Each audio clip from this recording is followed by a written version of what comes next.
Boa tarde. Pronto, o meu nome é Rui Ferreira, sou advogado, trabalho nesta área, acima de tudo, direito fiscal.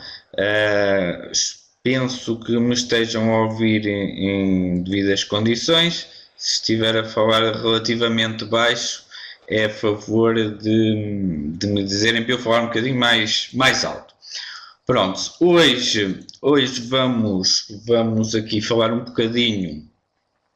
bocadinho do sistema fiscal de Cabo Verde, Moçambique e Brasil. Previamente, eu gostaria de vos dar aqui os objetivos que hoje nos proporemos a falar. Está em causa a introdução à organização e funcionamento dos sistemas fiscais lusófonos, em particular estes três, a introdução aos principais tributos em cada um dos regimes fiscais e a introdução a alguns benefícios fiscais. Como irão ver ao longo da apresentação, irão encontrar bastantes semelhanças se tiverem algum conhecimento com o nosso sistema fiscal, nomeadamente Cabo Verde e Moçambique. A estrutura e funcionamento é bastante semelhante ao nosso sistema fiscal. Relativamente ao Brasil, irão perceber que é bastante diferente, bastante mais complexo, com bastantes nuances. Irão também perceber que num capítulo, num ponto relativamente a benefícios fiscais em que eu enumero alguns, verificarão que em relação ao Brasil não são enunciados.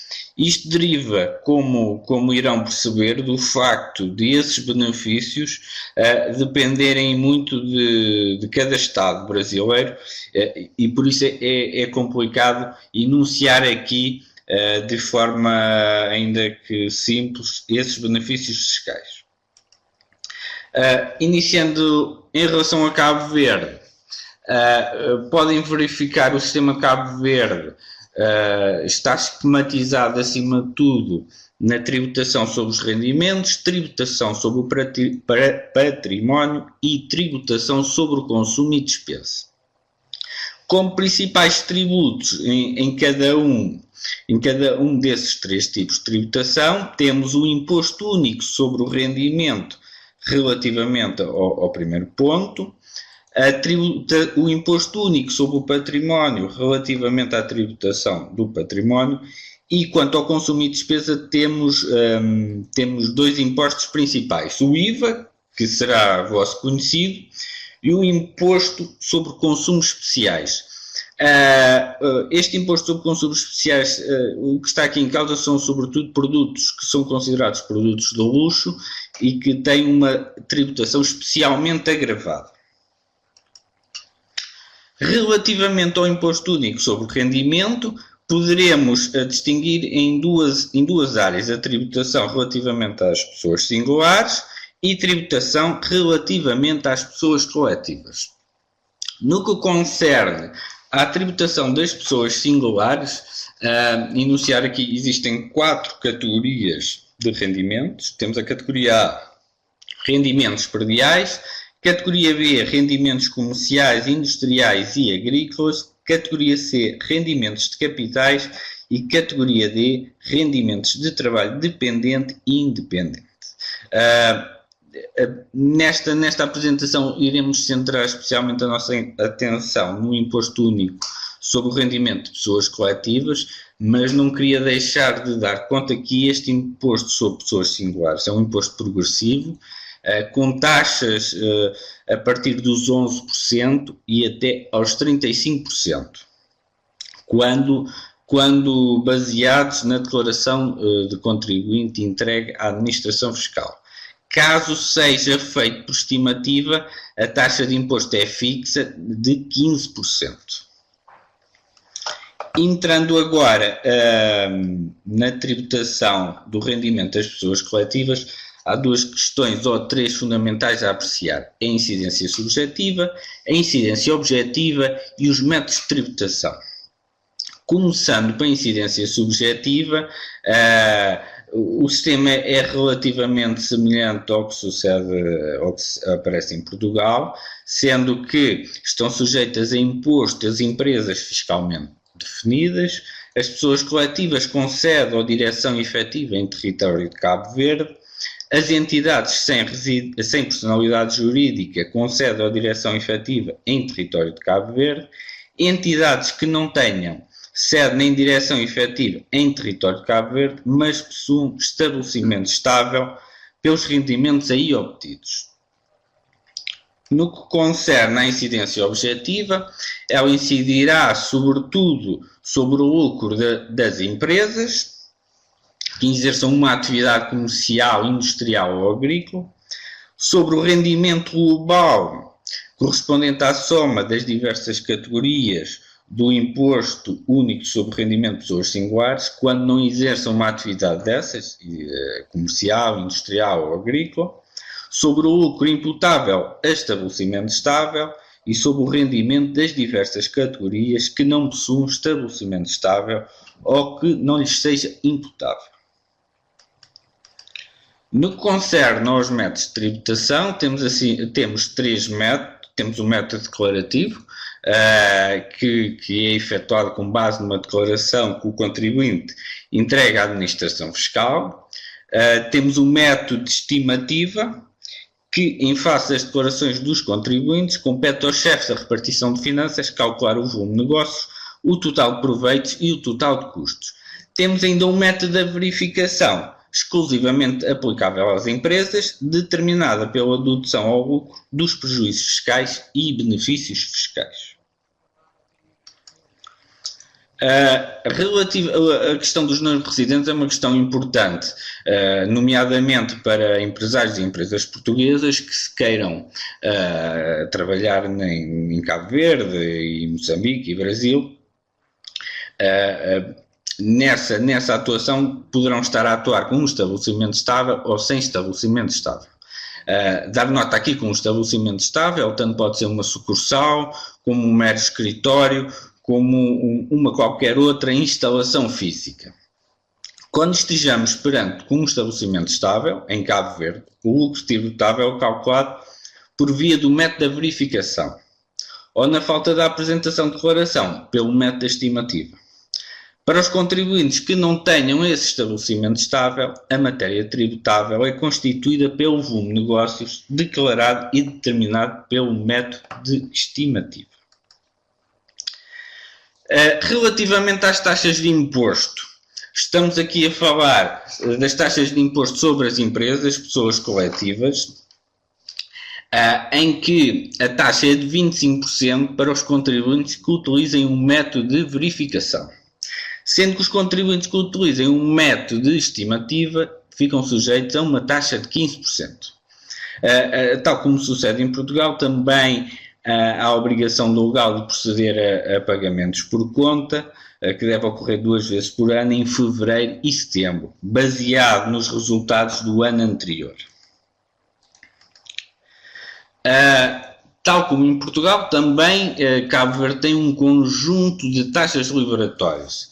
Estas taxas liberatórias funcionam como retenção na fonte, cujo pagamento depois pode ser deduzido no final ao pagamento do imposto for devido, ou funciona a título definitivo, como imposto a título definitivo.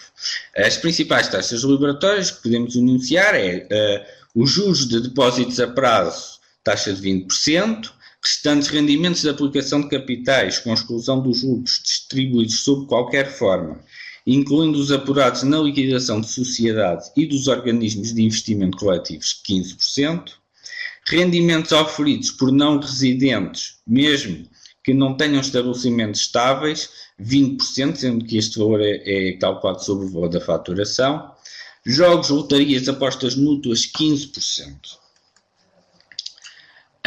No que concerne à tributação do consumo e despesa, como atrás referido, está em causa o IVA e o ICI, e sendo que em alguns casos existe a incidência de ambos os impostos em conjunto. Quanto ao IVA, ele abrange a transmissão de bens, prestações de serviços efetuadas a título oneroso e as importações. As exportações estão isentas de IVA. A taxa de IVA é, em regra, 15%, existindo um conjunto de bens que está isento. Por isso este sistema tem uma taxa de IVA fixa, ou então beneficiam de isenção. As taxas de ICE variam entre 10% a 150%.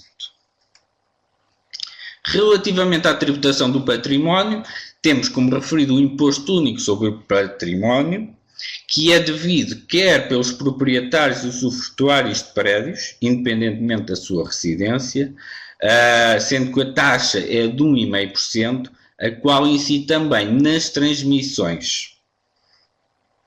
Abrange quer operações onerosas, quer operações gratuitas, bem como as mais-valias resultantes das transmissões onerosas de terrenos e outros bens imóveis.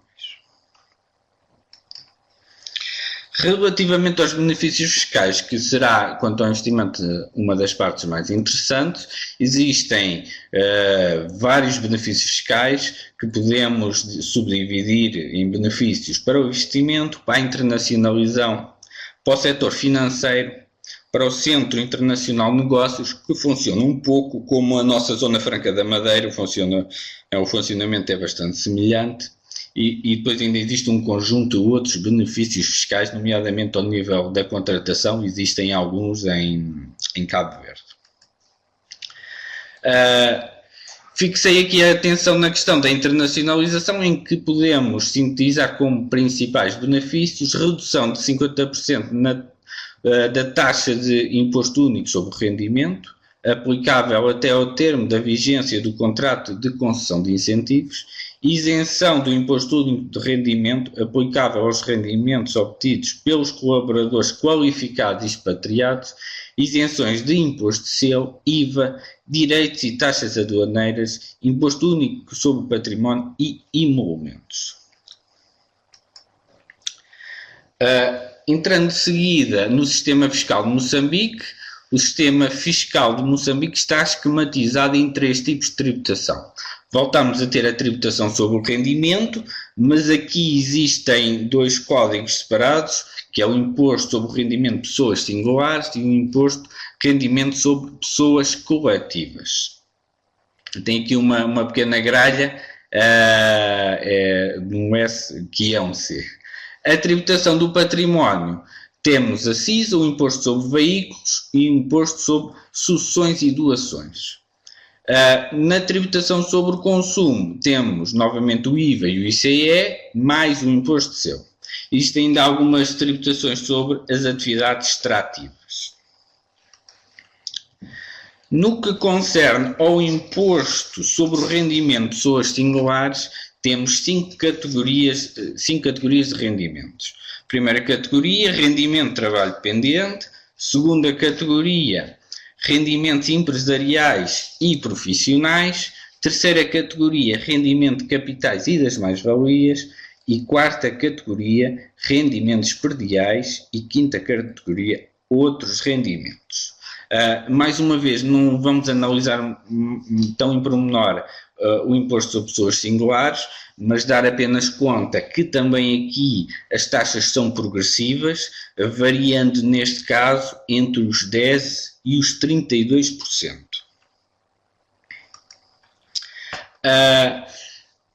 O imposto sobre pessoas coletivas, voltamos a ter aqui a questão da incidência subjetiva, objetiva e os métodos de tributação ao cálculo da matéria coletável.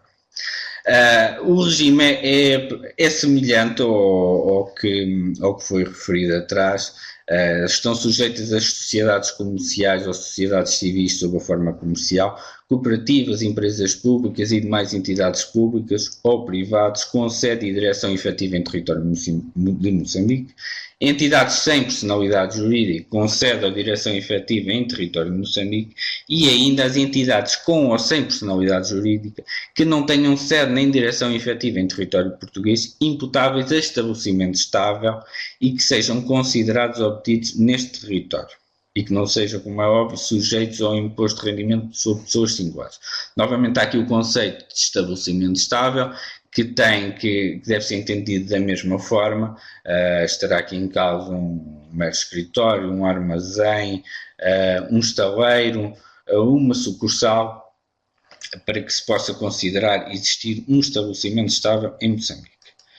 Relativamente à incidência objetiva, mais uma vez está aqui em causa o lucro das sociedades, está também em causa o rendimento global correspondente a cada uma das categorias do imposto de rendimento de pessoas singulares, quando não exerçam uma atividade a título principal de natureza comercial, industrial ou agrícola, o lucro imputável a estabelecimento estável e o rendimento das diversas categorias para efeitos do imposto de rendimento de pessoas singulares que não possuam um estabelecimento estável ou que não lhes seja imputável.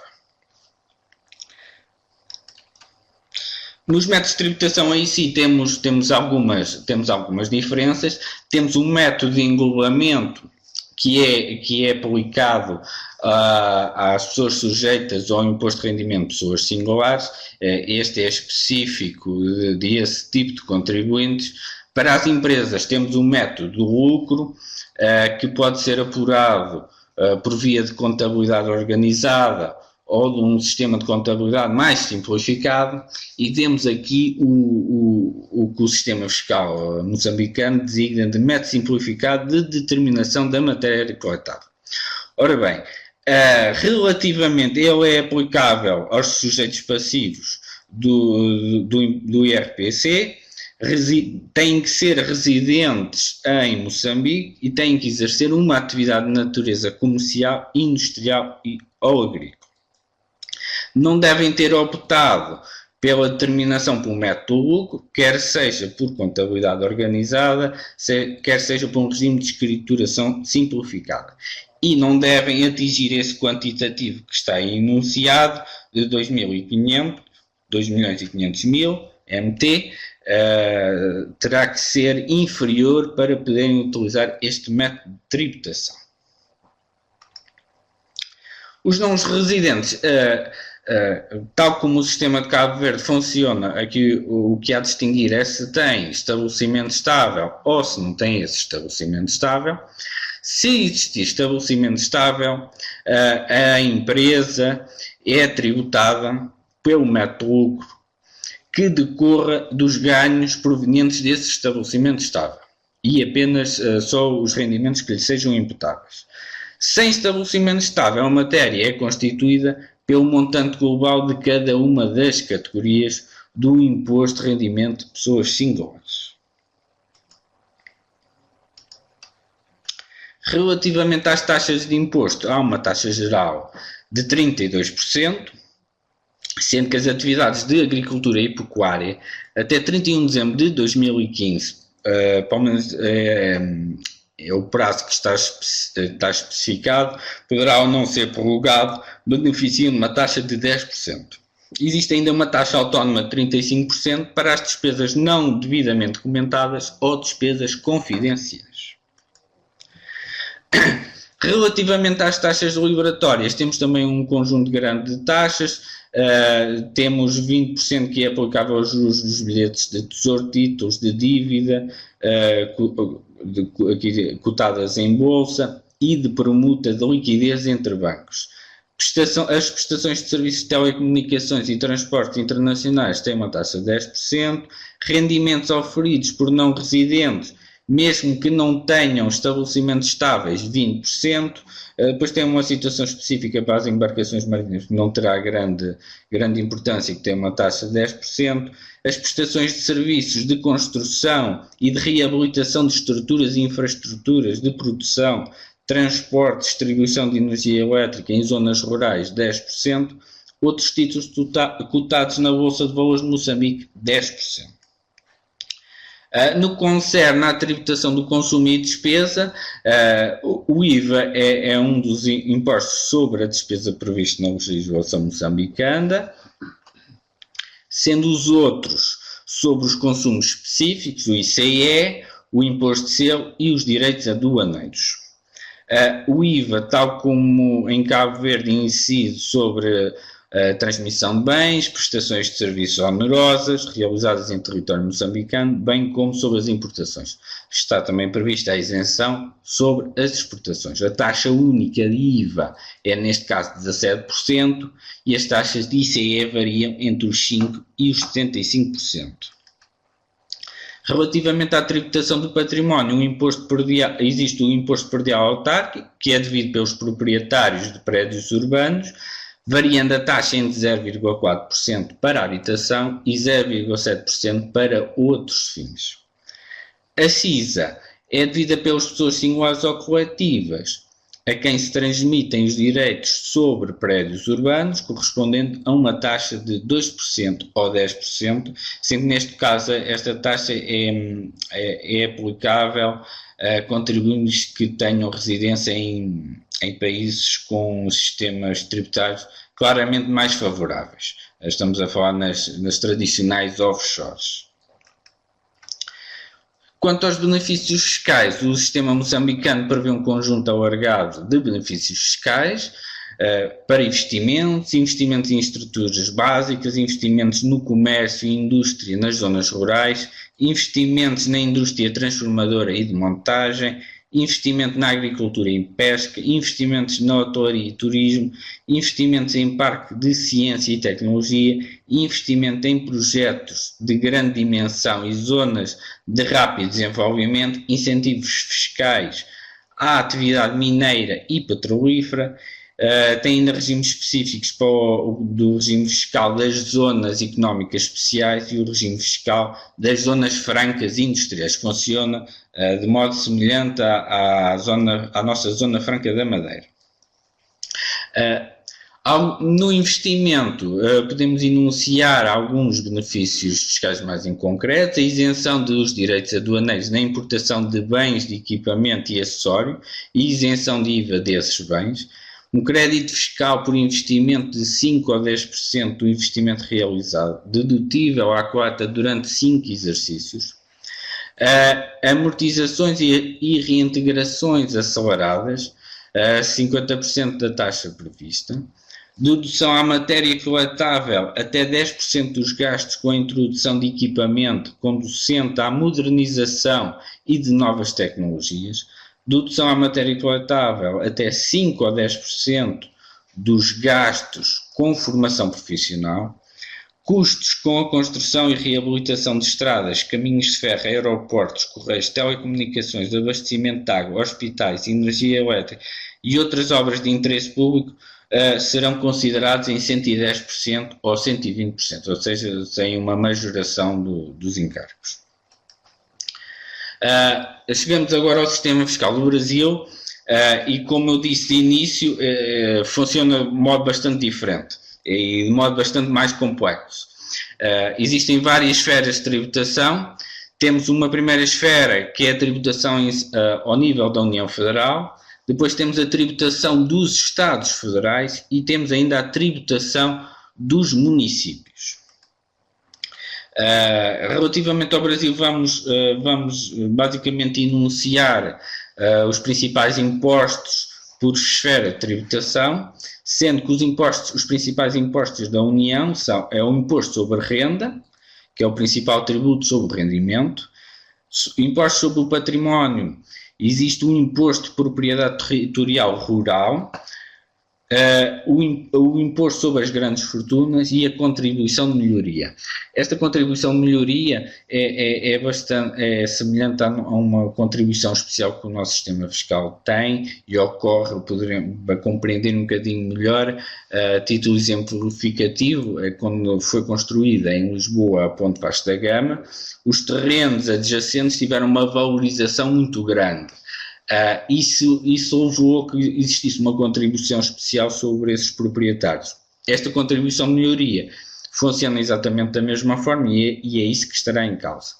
Temos ainda os impostos sobre a atividade económica, nomeadamente o imposto sobre produtos industrializados, o imposto sobre operações financeiras, o imposto de importação, o imposto de exportação, a contribuição social sobre o lucro líquido. Relativamente aos impostos dos Estados, temos o imposto sobre os impostos sobre o património, designadamente o imposto de transmissão, causa-mortes e doações de quaisquer natureza, o imposto de propriedade de veículos automotores e, novamente, aqui também existe a contribuição de melhoria ao nível dos Estados. Ao nível dos Estados ainda temos um imposto sobre a atividade económica, que é um imposto de circulação de mercadorias e serviços.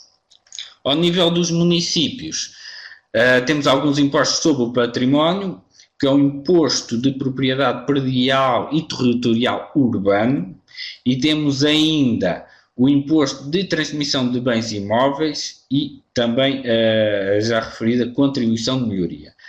A fazer aqui uma pequena referência que, ao nível do património, o Brasil distingue entre a tributação digamos assim, do património predial urbano e rural, sendo que enquanto os municípios têm competência relativamente aos prédios urbanos, já não têm relativamente aos prédios rurais, que é da competência, poderemos voltar aqui um bocadinho atrás, que é da competência da União, através do ITR, Imposto de Propriedade Territorial Rural.